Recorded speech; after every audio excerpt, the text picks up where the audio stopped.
Imagine if you could easily find solutions to make your region or city smarter, greener, better connected, more social, and closer to citizens. The Interreg Europe Policy Learning Platform can help you access knowledge about the latest policy trends, discover expert-validated good practices from all over Europe, find solutions in our peer review, get tailored support from our expert team. We can connect you with the right people and organizations. Together, we will find ways to solve your region's or city's challenges. Start your policy learning journey today.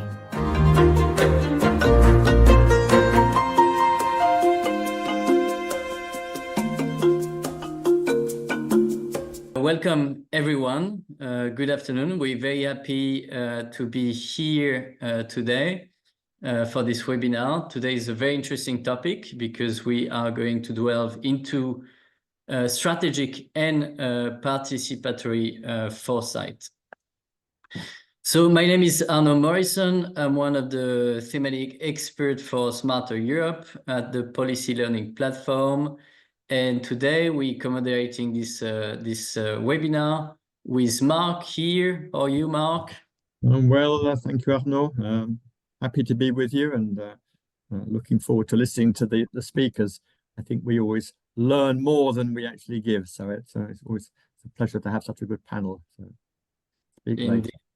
Indeed. And we have indeed many excellent speakers this afternoon presenting different aspects of strategic and participatory foresight, but also giving us very practical examples as well. So we have Katerina from the OECD. Good afternoon, Katerina. Good to have you with us. We also have Cristian, Matti from the GRC. Who will give us some practical examples, some concrete example of participatory strategic foresight. We also have with us Andreja and Simona from Slovenia, looking into future key skills and competences for Industry 4.0. And last but not least, speakers Johanna and Mona, who will introduce the Transition Lab, so from Finland. So many good practices to share. Of course, participants, you can use the chat at any point to ask questions to our speakers and to us. The goal is to make this webinar as interactive as possible. So please do not hesitate to use the chat to ask questions. So before we move on to the presentations, a few words about Interreg Europe and the Policy Learning Platform. So Interreg Europe is a very unique program because it covers all European countries, all European regions, and all cohesion priorities, plus governance, plus we have 9 countries outside of the EU, Switzerland and Norway, plus 7 new countries, Ukraine, Moldova, and the Balkans as well. So Interreg Europe is all about capacity building, and it's about improving regional development policies. It does that through the exchange of the experience, exchange of good practices, and is mostly dedicated to policymakers, local and regional policymakers, and trying to exchange knowledge to build capacities at the local and regional level. 2 actions. The first one is related to the project, and it's where you have a limited number of regions exchanging and transferring experience on shared development issues. For instance, one development issue that can be very interesting is strategic foresights. And I think there are projects applying for this 3rd call that is closing on the 7th of June, so very soon. And the second action is the Policy Learning Platform. And the Policy Learning Platform is about capitalizing on all the knowledge of all the projects and trying to diffuse this knowledge to as many policy makers as possible. So in a nutshell, what do we do at the Policy Learning platform? We provide policy learning opportunities through access to knowledge. We write very nice policy briefs. Our last one was on research valorization, but we also write articles, stories, editorials. We provide also access to people through our community, where we organize events like this, workshops as well, webinar. We have a workshop coming up in Vinilus on the 6th or the 5th of June, Marc. When is it? Both. Both. Oh, both. Okay, so I was good. And last but not least, we provide also access to expertise through peer reviews and matchmaking. So the Policy Learning platform can help you in delivering and designing better local and regional policies. Regarding strategic foresight, for instance, you can have a look at our good practice database, where we have a lot of good practices on many different policy issues and policy tools. Here, one good practice related to the strategic foresight is this roadmap for the regional agenda for sustainable materials for Asturias. We wrote a very nice policy brief on regional missions, where we also recommend regions to use this tool of strategic and participatory foresight. And we also organize peer reviews. One was in the SOS, where we look at challenge-driven innovation policies to promote university-industry collaboration.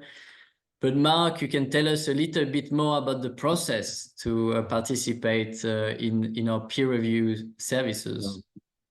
Peer review is one of the favoured services. As you can see, we've already organised over 75 of them across Europe. Matchmaking are shorter, 2-3 hour sessions, but peer reviews are 2 days working with you on a specific policy challenge that you've identified, and the Policy Learning platform will bring peers, experts, to share their knowledge and help you shape a response to the policy challenge. And the good thing about this is it's an open call. It's 365 days a year. I don't think anybody ever fails the application process. It's an iterative process. We work with you, and at the end of the 2 days you actually have a report with recommendations from experts who have done similar or met similar challenges in their own regions, and it gives you a real kickstart and acceleration to your policy implementation. And we've got a lovely brochure you can download. I think somewhere near me here. Here we are. Up. And the application, you can follow the link there. We have a pipeline of projects. So if you want to see a peer review happening in your region in the autumn, you need to submit your application before the summer. But it's very much a bottom-up process. You come with a challenge, a policy initiative you want to explore, and we find the experts and deliver a nice report after 2 days. We don't just benchmark, we actually give you recommendations to implement. Look forward to some new applications on foresight, for example. For sure, that would be a very good topic indeed, Marc. Matchmaking is a shorter version of a peer review. Is only 2 hours. So it's also a very good service to jumpstart getting into a specific topic. So please, if you're interested, do not hesitate to contact us. We will be happy to help. A little background on the topic of strategic and participatory foresight to make sure that we have a common knowledge on those 2 topics. Strategic foresight is the practice of exploring, predicting, and shaping the future. You can use different types of tools. There are many tools that the speakers will present, but you can think of horizon scanning, looking at big trends and new issues that will impact policies, but also scenario planning, where you can imagine different future and possibilities. So the goal of strategic foresight, of course, is to make more informed and strategic political decisions using the right policies for the future. And what is very interesting is at the regional level, strategic foresight can also be combined with more participatory approaches to address specific place-based societal challenges. When we talk about participatory foresight, is really about engaging many different stakeholders in this process, including citizens in shaping future scenarios collaboratively to have more democratic decision-making and long-term thinking for informed collective action. This topic is really at the top of the policy agenda because the European Commission has launched the Competence Center on Foresight to support EU policymaking to foster a strategic, future-oriented and anticipatory culture in the EU policymaking process. So you can have a look at the website, and they provide like many great tools that you can use and can be relevant for your regions, like horizon scaling, digital transition toolkit, mega trends hub, and scenario exploration system. So I think, Cristian, you will present a little bit more about it. Before we move to our presentations, we have a poll for you, and we want to ask you one question. Has your region implemented strategic and/or participatory foresight practices? So you can tell us if it's yes, if it's both strategic and participatory foresight, if it's only strategic foresight, if it's neither, or if it's other type of foresight, like we can think of technological foresight. What about you, Marc? What about in your region Sud? Do you know if they've been using strategic or participatory foresight in their policy making? Not really. I mean, it was I was about to complete it and write neither. So you've asked the right question. They used other participatory actions and activities, but I would say it was less foresight driven. It was more about the co-creation process of existing strengths, and rather than looking at the alternatives. And as one of our participants noted in the chat already, the notion of predicting versus anticipating. It's about the anticipation of different scenarios with no S's on scenarios, but yeah, looking at those different options. But yeah, the Région Sud hasn't gone down that path yet. We see lots of neither in lots of neither, and some regions using both. That's very interesting. So if you want to tell us more in the chat, maybe you have a link from your regions where they have a maybe on strategic and participatory foresight. So if you can share that in the chat, that would be great. But yes, it's 1/3, 1/3, 1/3, more or less. All right, so we can close the poll and we can move to our presentations. Our first presenter, Katerina, yes, will present a little bit more about strategic foresight, and the floor is yours, Katerina. Good to have you with us. And you have 10 minutes for your presentation. Many thanks, Arnault. Good afternoon, everyone. It's a great pleasure to be here. While I am putting up my presentation in this one, hope you can see. Yes, it's good. I would just give you a quick background about myself and how I got to foresight. So I hold a PhD in public policy and sustainability. And after many years working for the European Commission and the Smart Specialization Platform, where I also learned about foresight, not only from GRC, but also from the regions that were implementing smart or using foresight while working on the revised smart specialization strategies.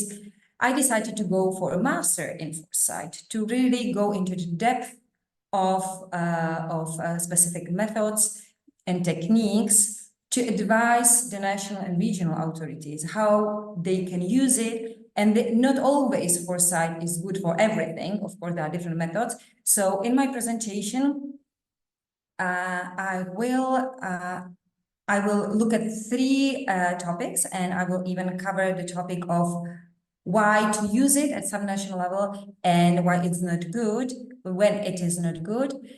I don't know the level of the knowledge of the participants, so I take for granted to go the middle way to give a general overview.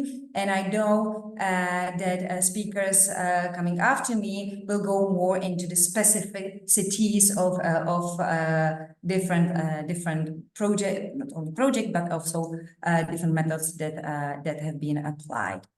So I have 3 different topics. The first one is the practice of strategic foresight in the public sector. Of course, it is also used in private, but I will not go into the direction. The second one is to recall a notion of different terminology and different techniques. And I will conclude by final reflections on futures literacy in terms of competencies. And also, I will invite you to read the proceedings from the Foresight Winter School that I implemented in January and February, and you will find many different interesting things about strategic foresight for regional policy making. So I will not cover the work that we did during the Winter School, because you can go through the proceedings and learn about everything that we did. So it is very evident that the governments, both at the national but also regional level, are called to deal with different crises, trends, and megatrends. We talk a lot, and you can read in the newspapers about the climate change. We observe it, and I'm now in north of Italy. It's completely flooded, so it is here. It is nothing of the future. We already experience it, and we cannot deal with it as we are now dealing with it as a crisis, but we should think in more strategic way about the future avenues. So these are megatrends like climate change, economic shifts, technological advancement, geopolitical tensions, demographic changes, but also political tensions. In addition to these trends and crises that the governments have to deal with, the ordinary people are expecting from public institutions to be visionary, to bring vision that is not short-term but long-term, but also to offer the future that is desirable for these communities. And here we speak about the future for future generations, for people who are or haven't been born yet. So here we go really far in terms of time. So how the governments can deal with it? Here it's a brief overview of the international organizations, but also the national authorities that already are implementing foresight in the policy making and policy decisions. I work for the OECD, so we have an internal unit, but also OPSI that is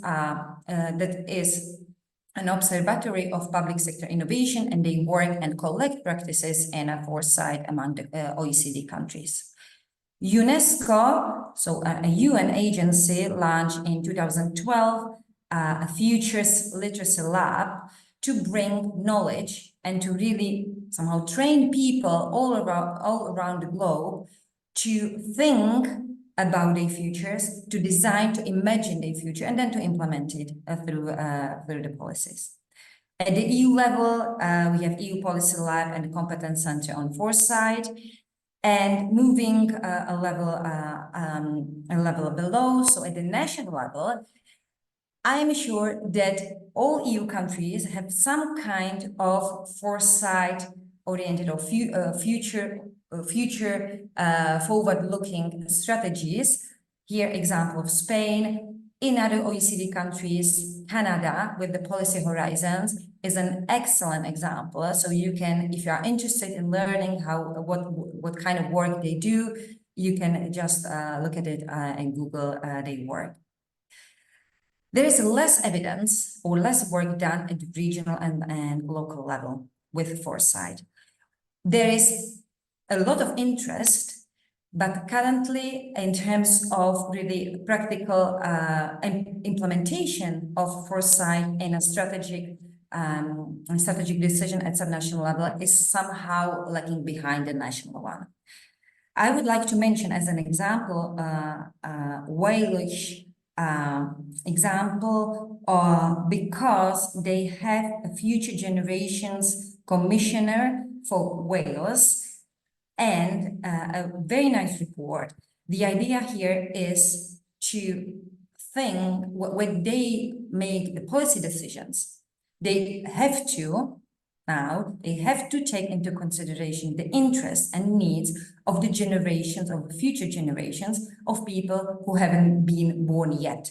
So it is not our kids, but it is generations, future generations that should be in the region or in Europe or on the planet in 50, 60 years' time. And that is quite challenging. Now, just to develop on a local dimension of foresight. So maybe you can ask, what is there for me in foresight compared to, for example, for forecast or other participatory methods? So the first element is in a foresight, it is the time span. We talk about time from now, from 7 to 50 years. Everything what is below 7, so for example, in 2026, is difficult to use the foresight for. It is really, you have excellent tools like programming, program or participatory methods, policy design. There are different approaches how to think about issues that we have now up to 7 years. Everything what goes between 7 plus up to 50 is and can be dealt with foresight. Why not beyond 50? Although there were some some examples of imagining future of the Netherlands in, I think it was 100 years ahead, is difficult because we are biased and our capacity to imagine and take into consideration current trend into imagining the future beyond 50 years, it's extremely difficult. We don't know what will happen and it is really guessing and we go into science fiction. So having said that, why foresight is very useful? It is because we work with, we can identify and work with trends. Mega trends are known, but to really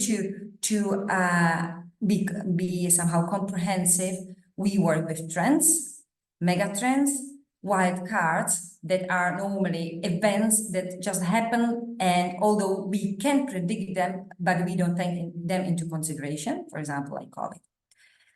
Also, to reduce uncertainties. The difference between risk and uncertainty is that the risk is somehow a calculation based on the past events, whereas uncertainty is something that we have no control of. We cannot calculate based on the data from the past. So, for example, we don't know really if you go on the holidays in August to one place, you can somehow predict, but there is a lot of uncertainty that it will rain compared to a nice weather. Also, anticipate the challenges and always challenging the opportunities. So if we think about your region in 2050, there are definitely a lot of challenges, but with foresight, we are trying to turn the challenges into opportunities. The second pillar is improved decision-making. The local authorities, by using different approaches for example, forecast, foresight, and participatory approaches are more transparent and accountable, and they really do inform choices. They can justify. And by doing it, they can go also beyond the short-term electoral cycles and offer really the vision for the growth of the regions that is long-term and that somehow can be bought in by the communities.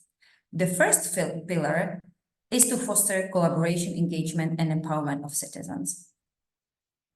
That is quite clear. I know we work a lot on peer learning, on a collaboration, so I will not go into the detail, but I would like to mention the fourth very important element for me is foresight can help to design the transformation processes or the transition, for example, to more sustainable development. And be just a notion of psychology in foresight. By working, and also you will hear about inclusive foresight, by including people into the process of foresight, you work on the images of future. And people are more likely to act on images of the future that they are familiar with. And they can access somehow with their mind's eyes. So if they are included in the process or they are informed about possible images of the future, then it's easier somehow to include them in the transition process and to get somehow their buy-in. Now to a boring part, it's really, but it's very, for me, it's important so as we are all on the same page in terms of the definition of strategic foresight. Strategic, you will find a lot of definition in the different literature, and there's a lot of literature that is academic, that is practice-oriented, and that even comes from local policymaking. There is no one-fit-all definition. This is one that I offer to you that for me, it's the one that is quite well, it can really well explain the strategic foresight. So strategic foresight is a structured and systematic approach to thinking about the future avenues and anticipating and preparing effectively for changes. It focuses on exploring different possible futures and the opportunities and obstacles they might bring. These insights are then used to improve decision-making and take proactive action in the present. Always think foresight has to be actionable. I will get to that point. So foresight, not only for the pure exercise of including people in the discussion, but then the outcome of, or the vision, the future vision should be somehow included in the strategy and should be actionable and should be brought back into present. So the question is what I will do today to arrive to desired future. And this brings me also, in terms of terminology, why I always use the term futures instead of a single future. Because there is no one future.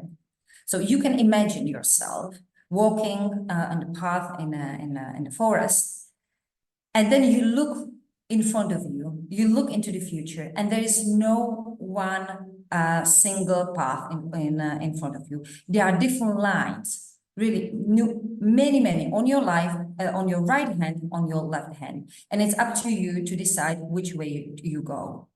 So the one that is straightforward is the probable future. It is the one that we project using the past knowledge and data into the future, saying, oh, there is no change or minimal change, and the future is what we have today. But there are other plausible futures, and those plausible are the range of blue, and this is where the foresight actually is very useful because it opens our horizon. We look in plausible futures on those that are desired, so those that we want to happen, but also another extreme, those that can be really bad for the community for the region, for the country, for whatever dimension you take. And we have to prepare for all different futures that go in this in this range. And then we have preferable, this is desired, and all possible futures. So it is really the range of whatever we can imagine. One of them, and I like this example, is to have peace everywhere on our planet. Is it feasible? I don't think so, because it's very difficult to really happen, but it is a possible future that we can discuss, whatever. But in terms of foresight, we really work in the range of the blue plausible futures. Now on 2 minutes, Katerina. 2 minutes. I am concluding. This is my slide of the framework that I use. Also, there's a lot of literature coming from different schools. They differ in number of stages, but yet they are similar in terms of instruments and techniques, from framing to monitoring. And you will find this in the paper that I will show you here with the link. You will find the framework and different tools. I used during the winter school, I used 3 different techniques. First, for the scoping was environmental scanning for the trends. The second one was 3 horizons for the transition. So imagine the vision of 2050 of the future of 2050, and then the transition from present to the future.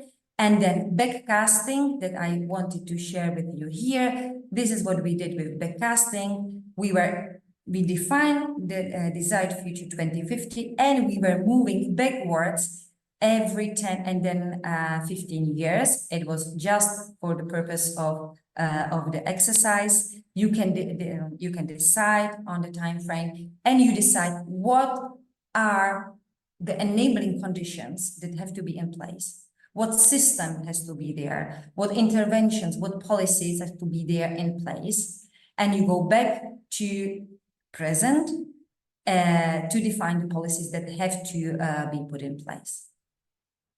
In foresight competencies, I hope I have 10 seconds.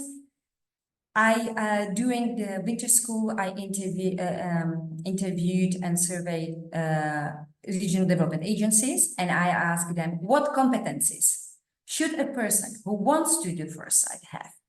Of course, I gave them a training on foresight, but as you can see, it is not about knowing the techniques. It is about being creative, not stick to the mindset that is somehow that bounds you to present, but really to be creative, imaginatory, to think about the different futures, different, not only one.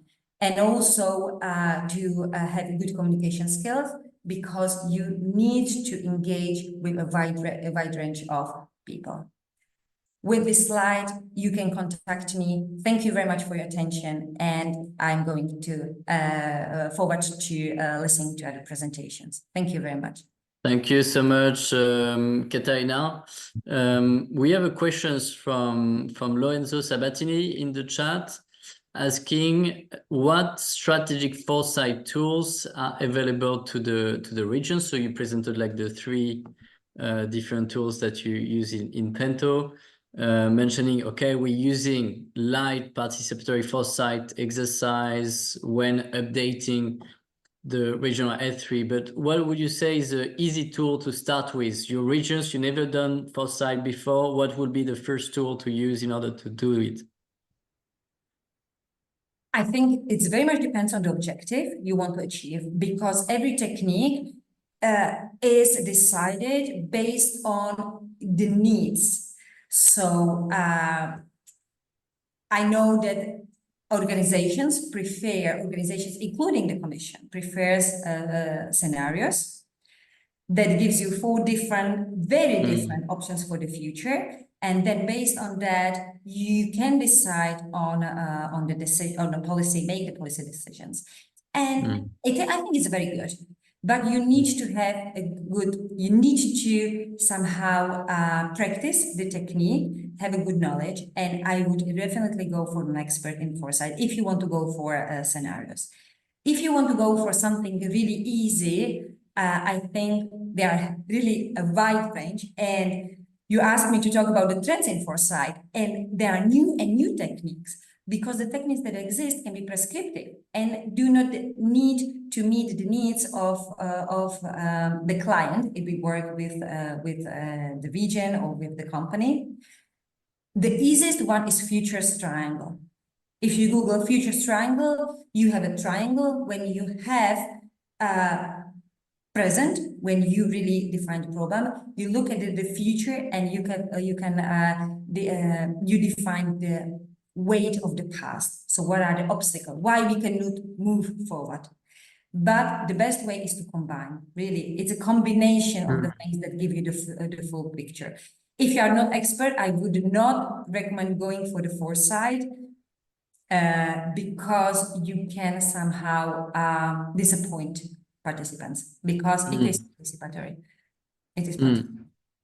All right, thanks so much, Katerina. Marc, do you have any questions before we move on? Most of them I'll keep to the panel discussion, Katerina, but thanks for the insight from the OECD. And maybe one you can think about is, it's a bit of a follow-on from what Lorenzo Sabatini was saying with S3. We often go down a level to look at some of the key sectors, the key economic strength of a region, and to plan ahead, we need to anticipate the trends, the changes. And you mentioned mega trends, so maybe you can give that some thought for the panel, just how we can take maybe part of the foresight and break it down and say, okay, what will happen to my sector X because artificial intelligence is arriving, or I'm going to run out of oil or natural gas, this sort of ... for the panel.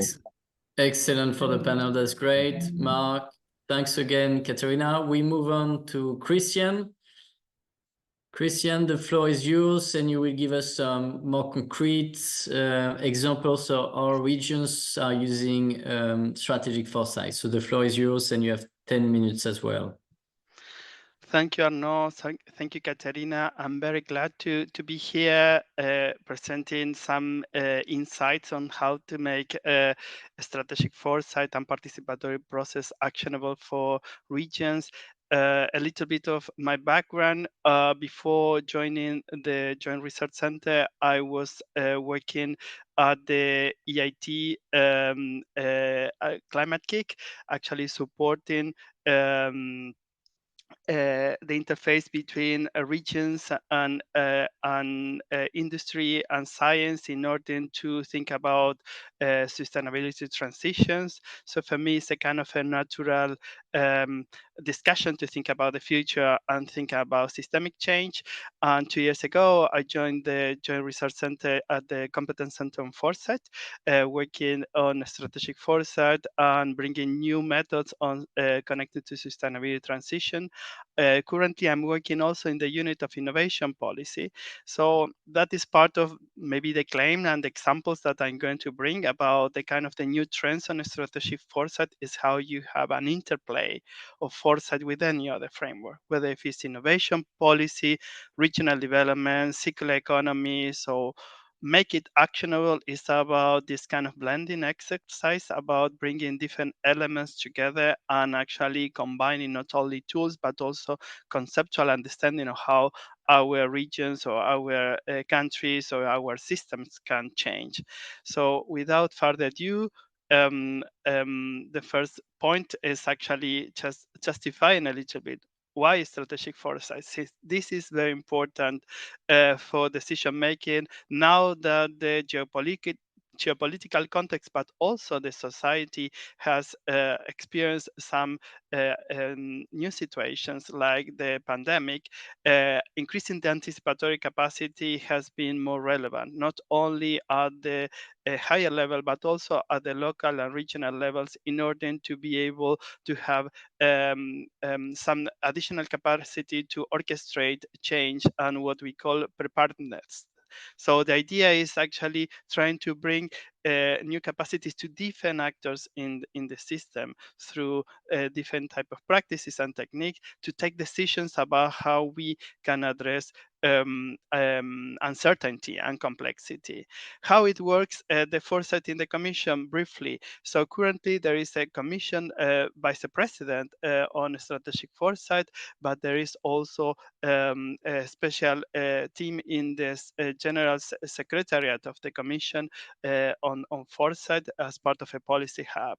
As part of the Joint Research Center within the Policy Lab, there is the Competence Center on Foresight that actually deliver, as it was presenting before, specific tools and methods on foresight. But at any level, at any DG, since a few years ago, there are a specific team working on foresight because it's becoming something more natural as part of the policy process. What I'm going to show you now as part of a little bit of a storytelling logic is that what happened during the few years about making strategic foresight more important.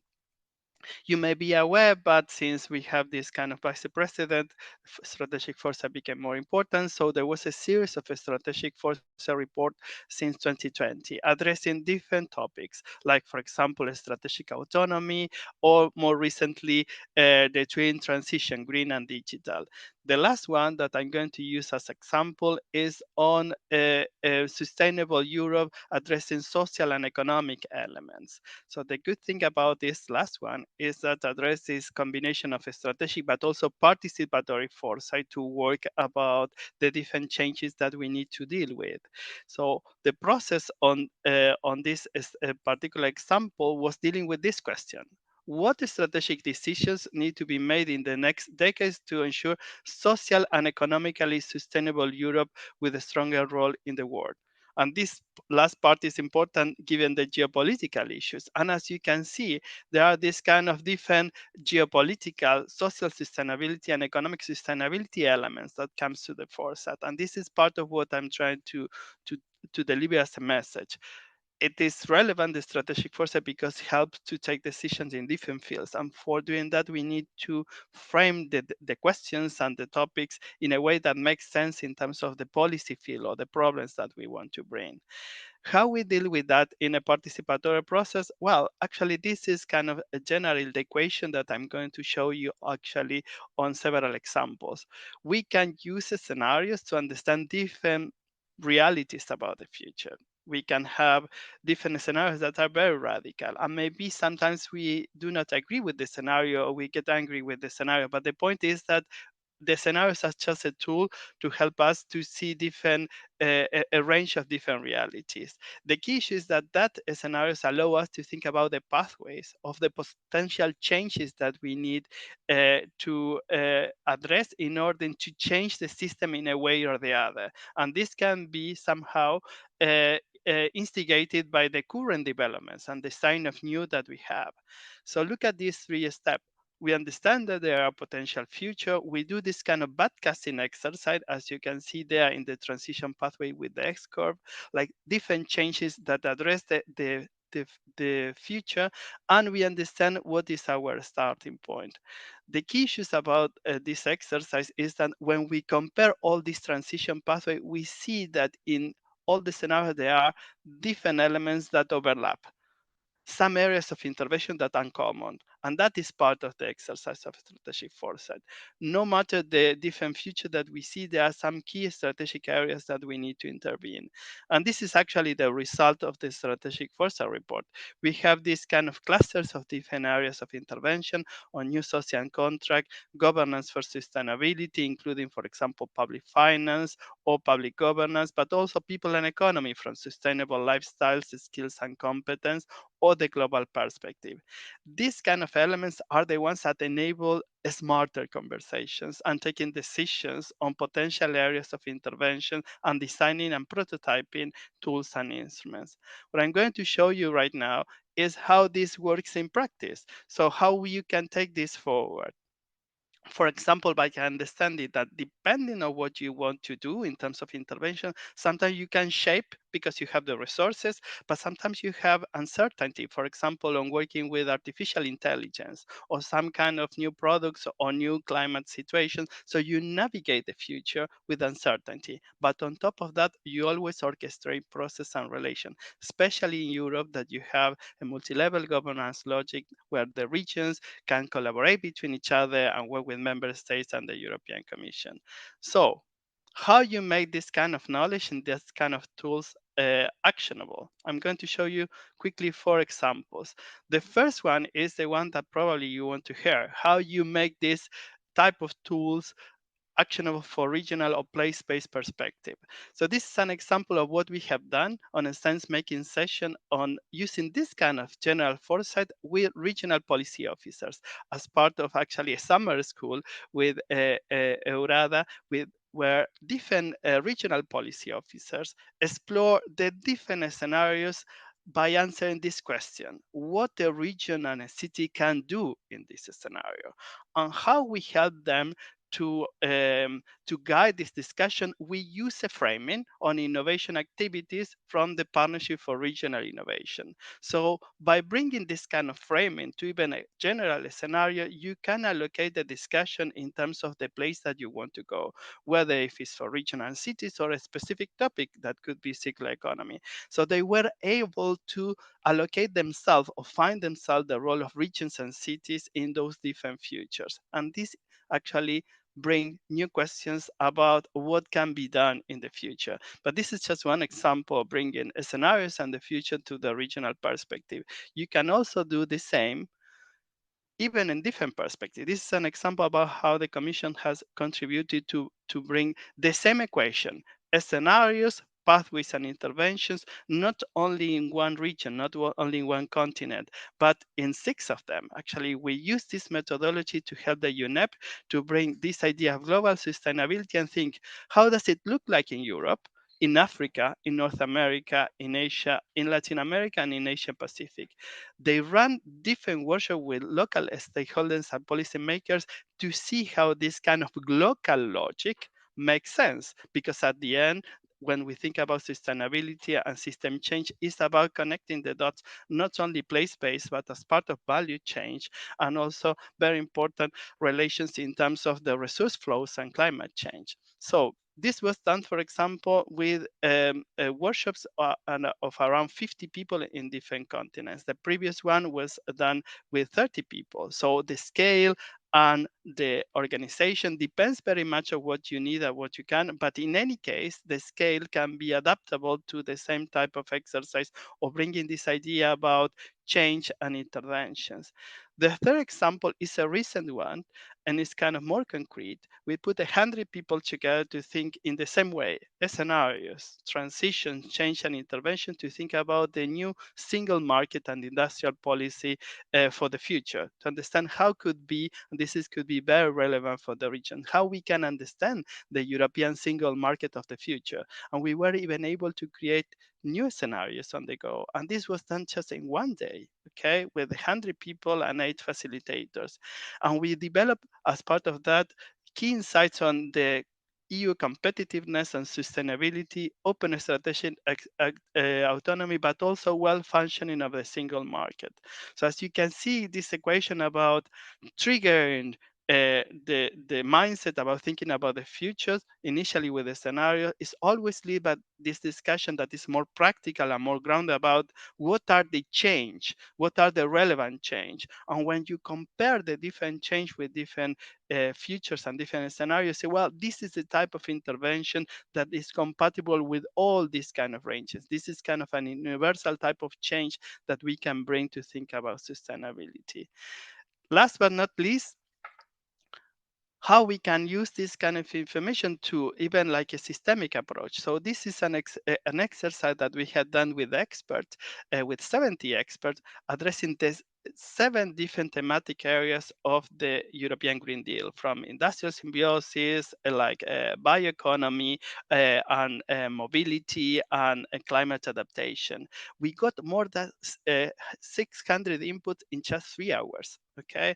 And we use a megatrend exercise to combine these areas of interventions that were coming from a Foresight report as a kind of an instigation with the megatrends exercise to say what are the gaps in the current European Green Deal option. And this can relate very much to what means a policy mix for a region.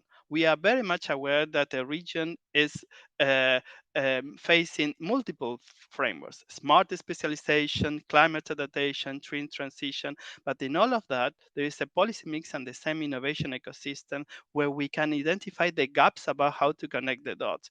So in this case, this exercise allows, with this kind of areas of interventions and the megatrends, to think about what is the gap in terms of the interventions for the future. What is the kind of things that we are not targeting and we need to do? And as I said, this was done online in Maro, 70 people, 7 facilitators, 600 inputs, and a lot of results that triggered the discussion about what we can do on the policy mix. So just to have final insights on the impact of Foresight, but also how we can institutionalize, how we can bring that as part of a practice. Actually, there is a discussion that the next generation of Foresight should be so integrated that should be invisible, should be another practice. So new framings as key policy concepts: resilience, sustainability, transition, strategic autonomy. That is the starting point of our problems. And it's like doing Foresight for the sake of Foresight. We need just to think about what kind of discussion we want to feed with the Foresight exercise. And of course, there is a different challenge and principle that we can actually bring forward and not starting from scratch to feed the strategic areas. New measurements, monitoring frameworks, and tools are available to help us to define the scope of the challenge when we think about the future, when we think about the scale of the change. This is very important to understand when we think about twin transition or the food system. What is the scale of the change that we want to bring? So bringing some indicators and some elements help us to understand the size of the scale. And of course, something very important that is part of our current research and working specifically with regions about how they can use Foresight is that Foresight cannot only be used at the beginning. It can be used at different stages of the process. It could be done at the beginning for policy formulation, review strategy, but also for understanding the design of new initiatives and programs. So during implementation and even during evaluation. Just imagine that when you want to monitor and evaluate the actions that you are doing, and you are trying to improve that, you cannot only think in the past of what you have done wrong, but also about what you need to do in terms of the future trends. So strategic foresight can be used at several stages in the policy process. That's it from my side, and I hope that this highlights a little bit about the potential of bringing foresight as part of a combination of different actions. Thank you very much. All right. Thank you so much, Cristian. That was great presentation. Marc, any question to Cristian before we move on? I think in the chat, somebody kindly gave us access to some other resources. I think everyone's going to have a look at that as we talk. I was interested in the point that both you and Katerina made about the framing questions, getting the right questions that are put out into the process. And maybe that's a question we can come to in the panel. But a short question for you now, Cristian. The dashboard type indicators, we're all familiar with those when regional strategies or S3 strategies have to be monitored. Have you got any good examples where sort of a dashboard monitoring tool has been put in place following a regional foresight or exercise? Well, I can tell you about some current examples that are actually very much in line with the discussion on regions, and it's about the overall discussion about how a sustainable food system looks like or should look like, and what is the kind of critical sectors that needs to be transformed. So the different dashboard that can be produced, for example, by different organizations, there are several dashboards working on rural areas and agricultures at the JRC, the OECD, and Eurostat, can actually very much highlight where there are kind of trends and actually different elements that needs to be transformed somehow. And that's are actually, those indicators are the trigger about how the system are stuck, or how the system are configured in some way. And when we think about sustainability transition, it's about challenging those indicators, okay, and challenging those configurations. So the food system, because of the variety of the different elements in terms of not only production, but also environmental elements and even governance, because you can see also the different segmentation, is a very good sector. And there are several dashboards that can give you a picture of the current food system and to allow you to think in system thinking in the food system of the future. I think that the logic of working in a strategic foresight and system configuration is very important to understand how you can bring more transformative actions. Well, that's interesting, because it was with the sovereignty issues, the war, you said the climate change, some sectors may be no longer fit with our climate model, you know. Indeed, that's a very good point. Yeah. Excellent. All right. Okay, Arnault. All right. Thanks, Marc. Thanks, Cristian. We move on to our next presenter. We move to Slovenia. Andreja and Simona, the floor is yours, and you have 10 minutes as well. Yes, thank you. Can you please share the presentation?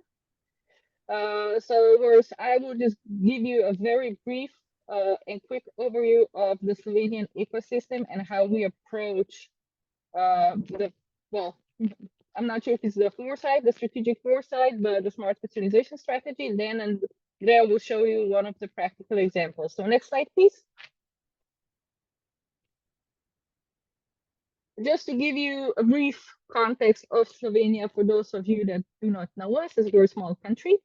So Slovenia is considered in two cohesion regions, but with one national government, no regional governments. So everything is decided on the national level. Employment rate, as you see, is higher than the EU average, and with 89% of the per capita in purchasing power. The productivity is higher in the manufacturing sector, but lower in other sectors. But what is quite important, and how we approached our action plan and our foresight in SMARTY, the European Inter-Europe project we're a part of, is because of the problematic of companies. 98% of companies in Slovenia are SMEs. And by SMEs, I mean micro and small size companies. Even medium-sized companies are not that well represented. And if you look out at the 5% of the fastest growing companies, 43% are micro companies. We have here a brief oversight of what are the largest industrial branches, and we can go to the next slide. So what Slovenia is facing with in the policy context, in the ecosystem context, we have a very fragmented economy with slow growing innovation sector, and even the R&D activities are only slowly improving in the public RTOs. This is very concerning for the SMEs. What this brings us to is that we also have a very fragmented innovation support environment. We have technology parks, incubators, technology transfer offices, accelerators, but everything's very fragmented. What this also brings is that the capacities, the competencies of our employees are fragmented. And referring to the foresight, if you have a very fragmented workforce that doesn't have access also to, let's say, the innovation capacities and the support, that's why we're ranked as the moderate innovator.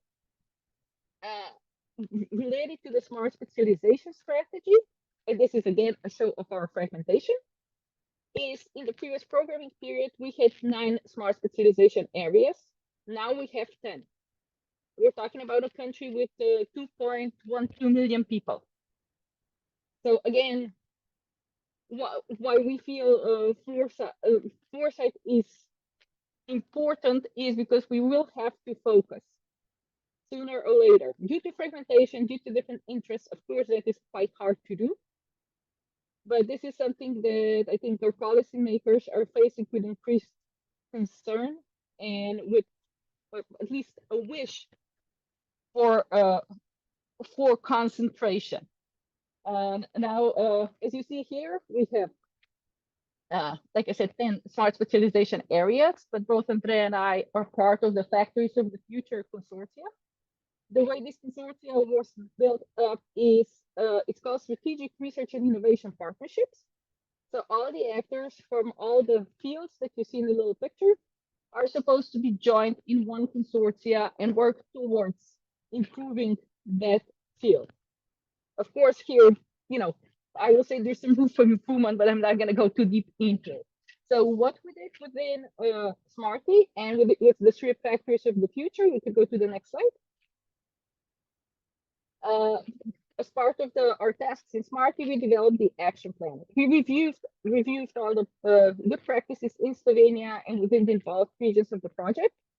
And the main reason for what we are trying to do is we want to increase the productivity, consistent support mechanisms, stimulation of innovation investments, flexibility of instruments, address disparity between the 2 regions, the Eastern and the Western region, and combine the fragmentation of the support system. And part of this, which is also part of what Andreja will present next, I'm giving her more time because that's the focus, is we want to develop the National Demonstration Center Factories of the Future, where the whole mix of policy instruments, including skills, competencies for employees, is being built. Andreja and her team at the Chamber of Commerce and Industry of Slovenia already did a lot of work in the previous programming period. That's why this initiative was considered also as a best practice, and that's why we invited here today, and we appreciate it. And now she will present to you briefly what they have already done and what the plans are going forward. So, Andreja, the floor is yours. Thank you, Simona, and a warm welcome also from my side. Next slide, please. While I introduce myself, so my name is Andreja Hlišč. I come from the Slovenian Chamber of Commerce and Industry.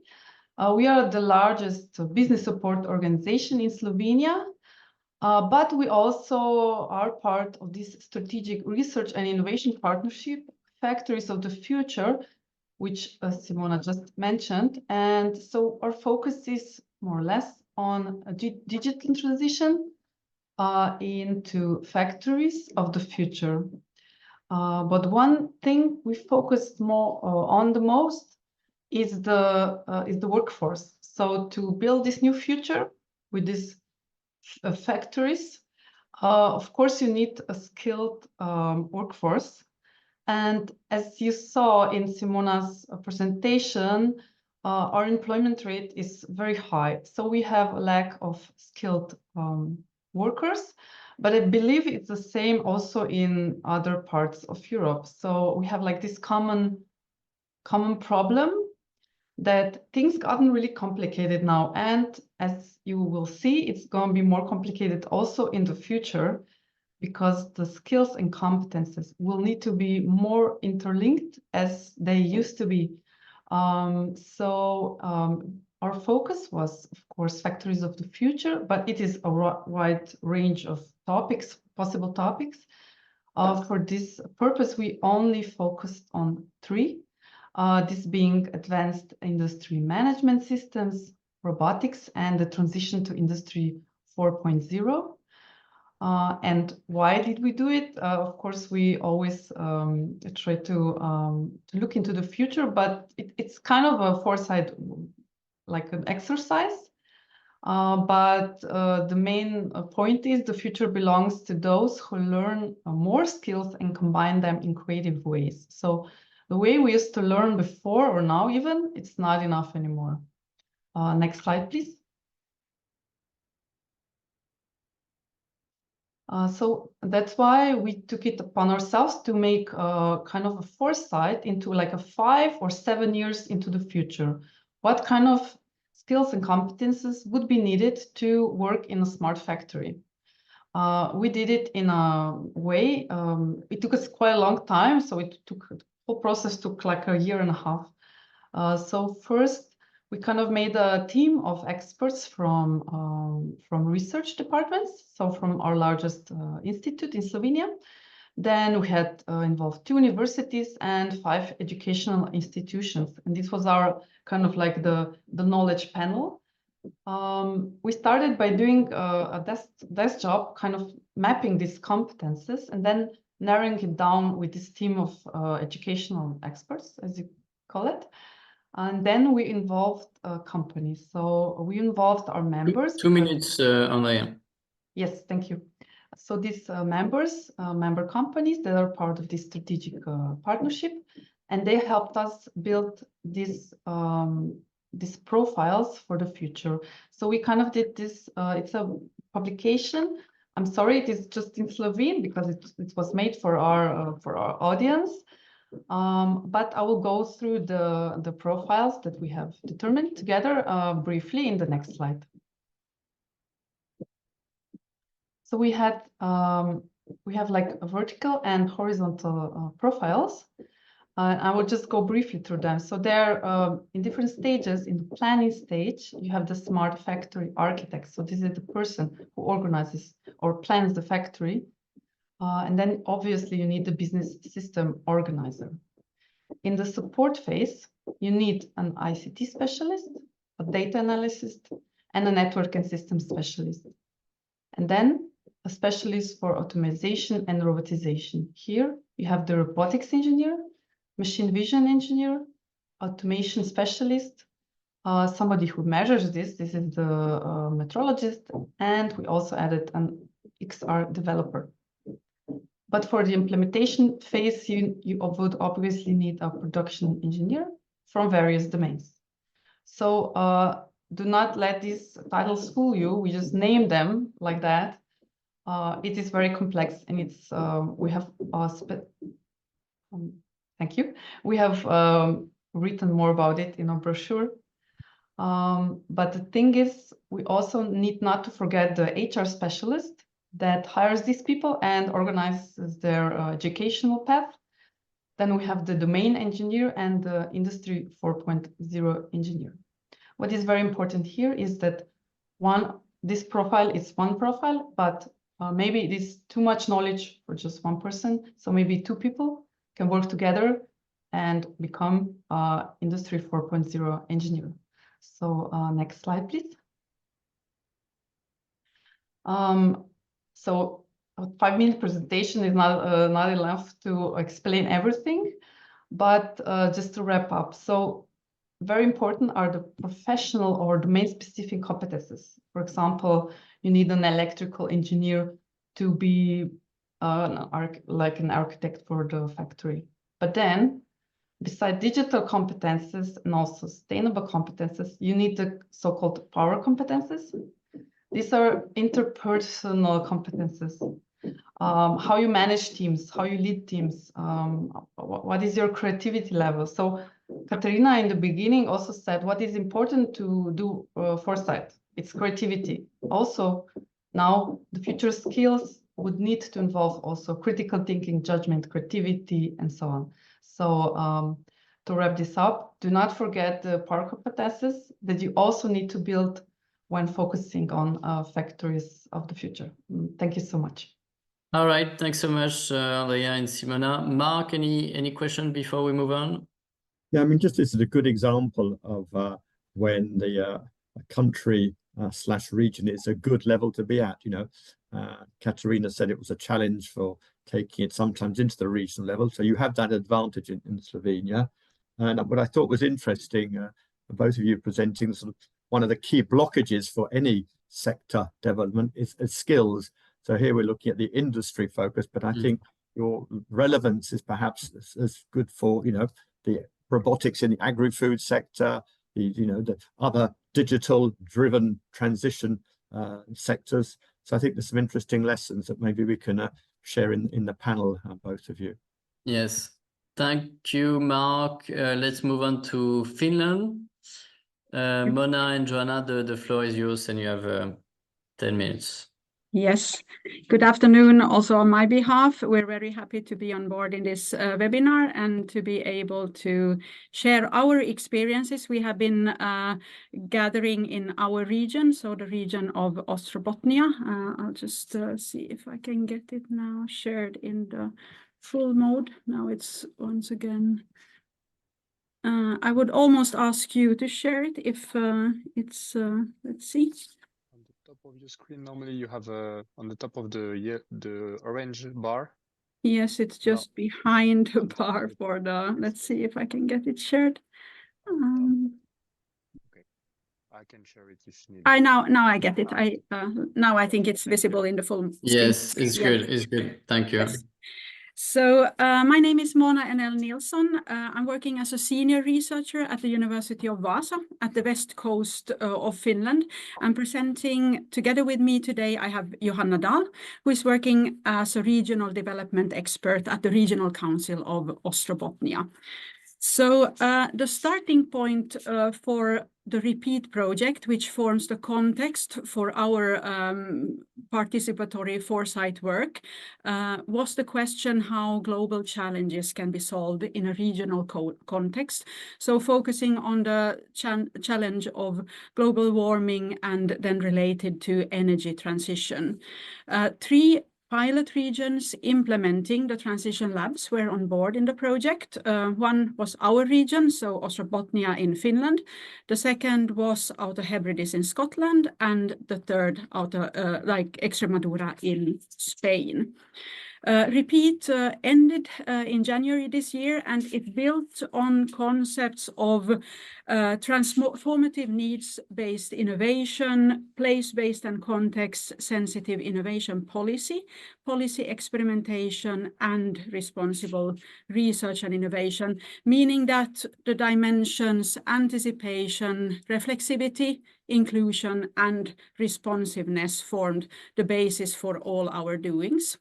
And in terms of stakeholder engagement, I would like to highlight that we worked with the quintuple helix approach. So starting from the more traditional triple helix approach, adding the quadruple with the civil society to academia, industry, and government, and then also taking the aspect of environment into the doings in the quintuple helix approach. So what was then the aim of the project? You can see the more concrete aims on this slide. So we created a knowledge base based on energy transitions in the pilot regions. Then we established transition labs. We will talk about that aspect more in this webinar. We generated territorial visions for energy transition, and based on backcasting, identified steps to reach them. Then we co-created innovative energy solutions based on the formulated visions and steps. We designed policy mixes, and we also initiated learning processes with other so-called mirror regions so that they can then replicate the REPEAT approach. Next, Johanna will further explain how we worked in practice in the transition lab. Please. Yes, thank you very much, Mona. Here you can see the outline of the transition lab process that we implemented. And before we dive into this process, I would like to say a couple of words about the regional context to you. First of all, Ostrobothnia is one of the most industry-dominated regions in Finland, and energy is really a core theme for our region from multiple perspectives. First of all, the region is is a substantial producer of renewable energy, but the region also hosts Energy Vasa, which is the largest energy technology hub in the Nordic countries, consisting of more than 180 companies.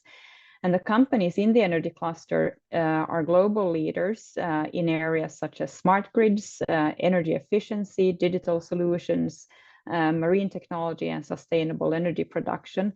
And with their system solutions, the companies from Ostrobothnia enable regions worldwide actually to reach their net zero goals. And for these reasons, the region has quite a long tradition of cooperation between industry, academia, and the public sector in the field of energy. And this has also fostered a joint vision between these actors. However, in the transition labs that we did, we took the deliberate decision actually to steer the energy innovation discourse a bit away from the usual suspects, so to say, in our ecosystem. And we made sure also to get citizens, rural areas, village communities, and so on board in this process and the discussion that we have. And as you can see here, the process consisted of a number of different steps. We started with elaborating a vision, and particularly by discussing desirable future scenarios when it comes to the energy transition, and particularly from a local perspective. And as Mona also said, we used the backcasting methodology to see how can we reach these. Then we also articulated key innovation needs on where to go next and where to put our efforts. And finally, through a cascade funding mechanism, we launched a call for pilots developing innovative solutions to target these needs that we have found. So like Katerina said in the beginning, that it's important to have the vision, but it's also important to be able to act upon the vision and find the concrete actions. And the pilots that we then funded as part of this process were 1 year long. And on the left side, we can also, if you present the vision there, I think Mona, it's behind. Yeah, thank you. You can see the formulated vision, and it highlighted two aspects, particularly that we need to increase the number of local energy solutions connected to local resources in different places in our region, but also the fact that we need to create new collaborative networks between regional actors to stimulate community-based innovations. Yes, and as I said, the pilots were really key for us to move from the vision and the roadmaps to concrete actions. And if you can now switch the slide, Mona. As part of the transition lab process, we funded 2 pilots then in Ostrobothnia. The first one was conducted by the local action group, which is an intermediary actor funding grassroots level initiative. And they developed and piloted a new model for how they can support the development of smart energy village strategies as part of their work with rural development. So they really took this aspect into their kind of organizational model, and this was successfully piloted in one village, and now they have a process for how to activate rural areas and how to work with them when it comes to energy resilience and self-sufficiency. And then the second pilot was about expanding village cooperation into energy resilience topics.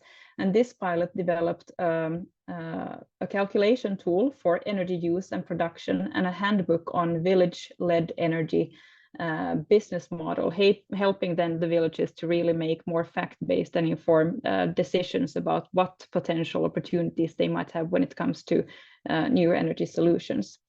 So a bit to summarize then, I would say that the kind of key aspects or the innovative aspects of the process that we did or the transition lab really lies in defining both a vision, but also concrete innovation needs, as well as being able to quickly link funding to deal with these needs and to find solutions. And actually we succeeded in maintaining a kind of the participatory elements, and the co-creation was maintained throughout the process, not just in the first part that we were in charge of, but also in the implementation of the pilots, of the pilot solutions. And a bit about our learnings.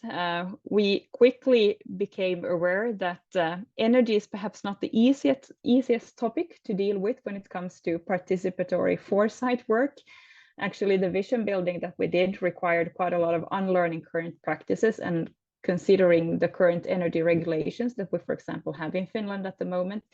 So maybe not just staring at what's not possible at the moment, but thinking ahead what could be possible. And this also, of course, requires stakeholders being able and to do so. The transition lab process actually started in parallel with the energy crisis.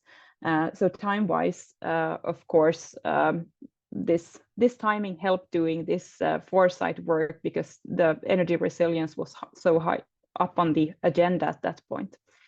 From a governance viewpoint, we really experienced that it was crucial to have the tools to move on, to move beyond from the visioning phase. And the pilots really created ownership in the process and in the vision that we had created. And this was key for also to transform from a triple to a quadruple helix approach. And the pilots also show the capacity of the capacity and skills of other actors to drive the energy transition in our region. And overall, the transition lab turned out to be quite effective in all 3 pilot regions.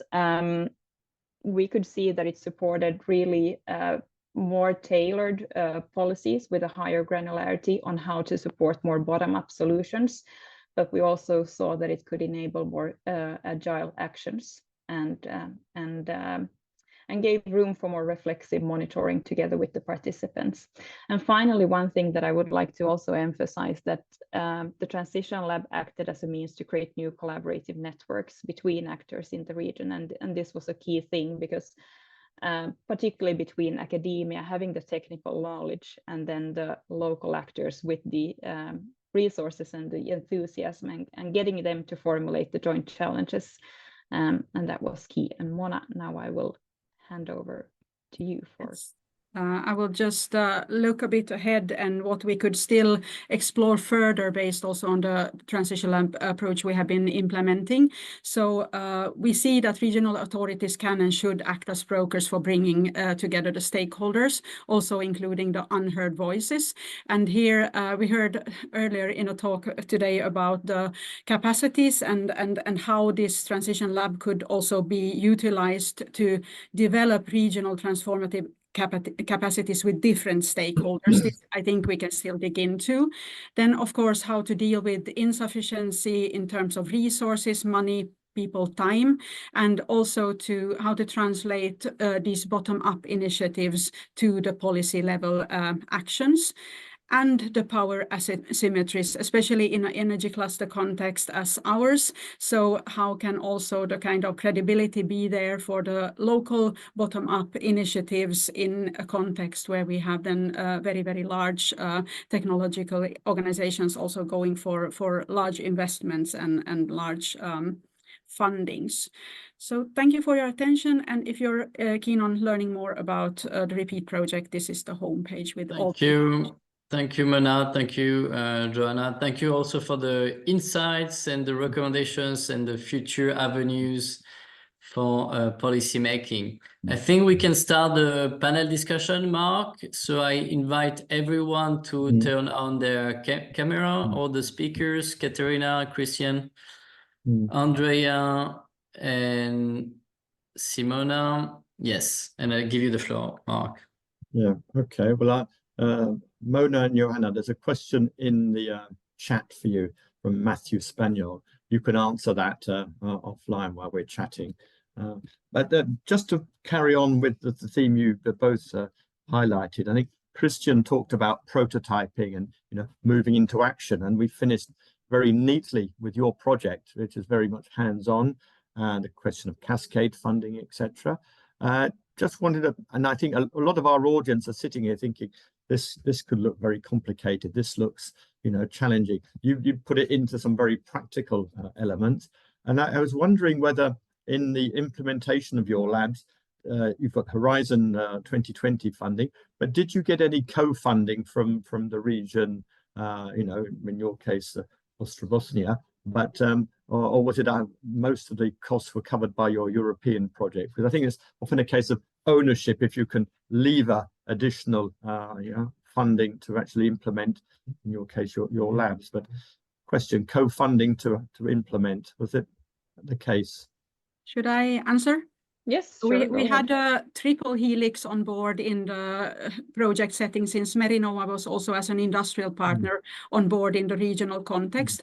And we implemented now this based on the project funding. So no additional funding, but of course we also took previous, for instance, the strategy work carried out by the regional council earlier on into account. And of course also tried to build synergies to other ongoing initiatives, projects, and so on. But as such, it was the Horizon 2020 funding, which was kind of financing the process. And also for the two pilots, they were small scale, as Johanna mentioned. So there was a total budget of 2 times 25,000 euros in our context. So each region in the larger project had a cascade funding of 50,000 euros available.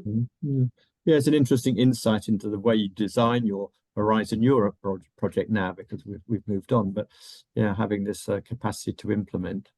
Okay, a question then to all of you, and because we haven't got a lot of time, but in each case, different perspectives have been placed on the sectors that are driving the economy, whether it's the circular economy and our green transition. And Katerina's talked a lot about monitoring the mega trends and how you can bring them down from a global to a national to a regional level. We heard about the food sector, the industry in Slovenia, and now the energy. But maybe starting with you, Katerina, how do we get those mega trends into a manageable format that you can say, this is what it means for not my village, but at least my region? But I think this is $1 million question. Because I'll take the chat. No, really, because I asked this question for one project where it's a local, so it is for a small region, and we have a lot of data of trends, but those trends are, if not global, European Union or national level. So at best, you get at the national level, and then you have to break it down for regions. So now, as I said, I'm in Italy. The trend, the population decline, that is a mega trend, is completely different in the regions in the north than in the south, that will have completely different impact on economic development.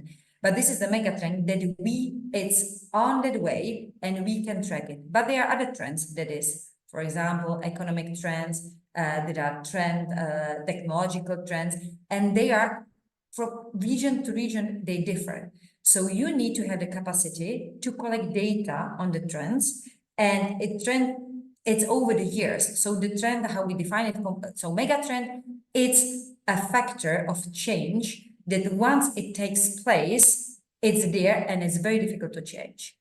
So population decline, we know we will not change it in 10 years because we cannot have more kids. But for example, technological change, it's, yes, digitalization is megatrend, but a short technological change is a trend, and you need to map it at your level.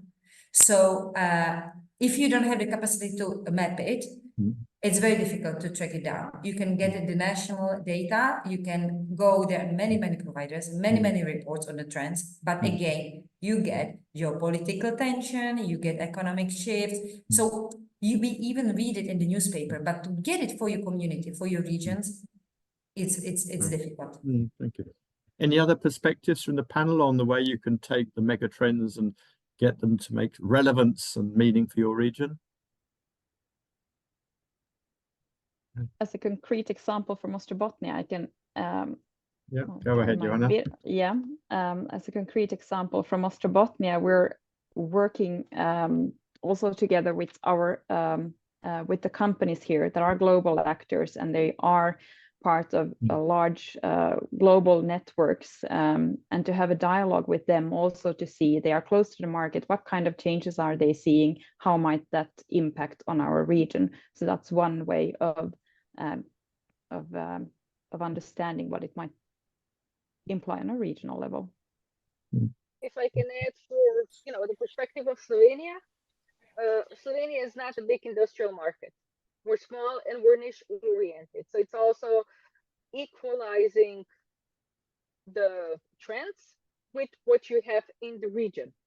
and bring those two together. And I think for that, it's very important also to have the quintuple helix understanding and all the actors or the stakeholders working together. Because if, let's say, Slovenia is focusing on some trends, but we don't have the references, the capacities, the infrastructure, well, then there's really no point in it. So I think it has to be very place-based.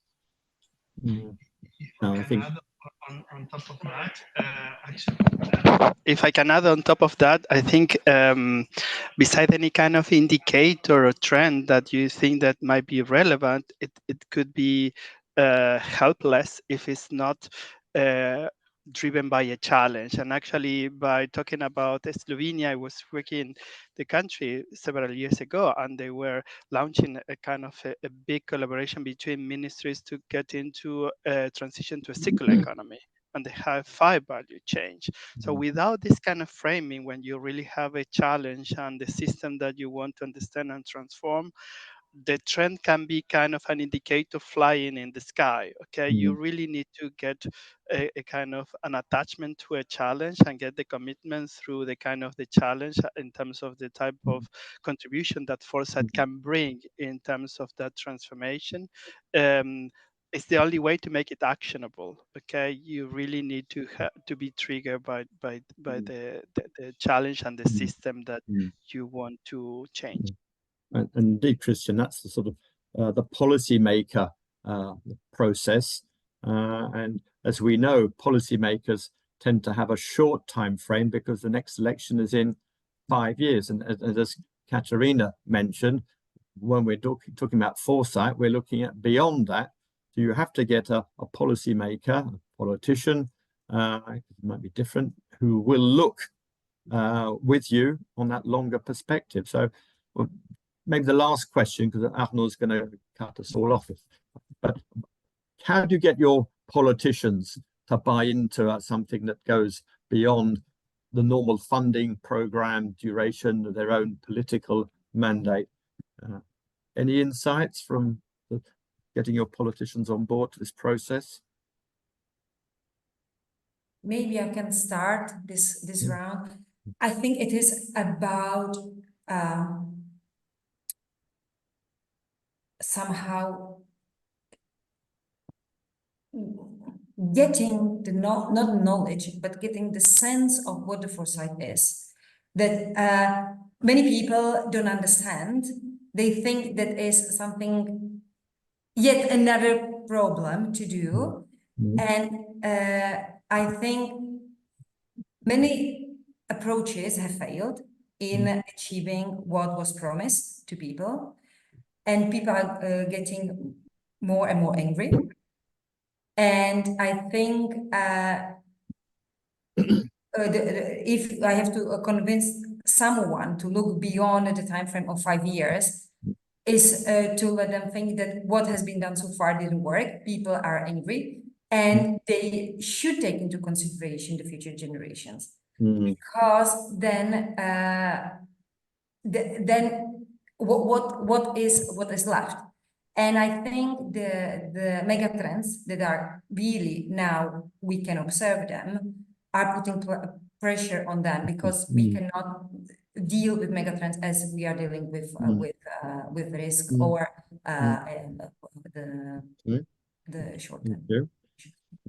One last response from a panelist. Thank you, Katerina. Any other views?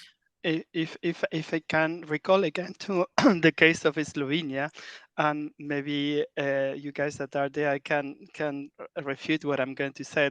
When we start this processing in Slovenia in 2018, it was not a very stable moment, and there were several governments on the go. And we start with 1 ministry, then with 3, then with 5, and we ended with 9 ministries over a period of different governments. But there was this kind of overall challenge about this 5 value change that they want to address at the ministerial level. So there is this kind of place-based logic that goes beyond any kind of political cycle that is more powerful than any kind of ideology. They want to be a kind of a leading country and circular economy. So and you really need to persist. You can start with one ministry, and then with 2, 3, 5, 9, and now they are working on that, and we are in 2024 with the programs that were prototyped in 2018. It's not automatic.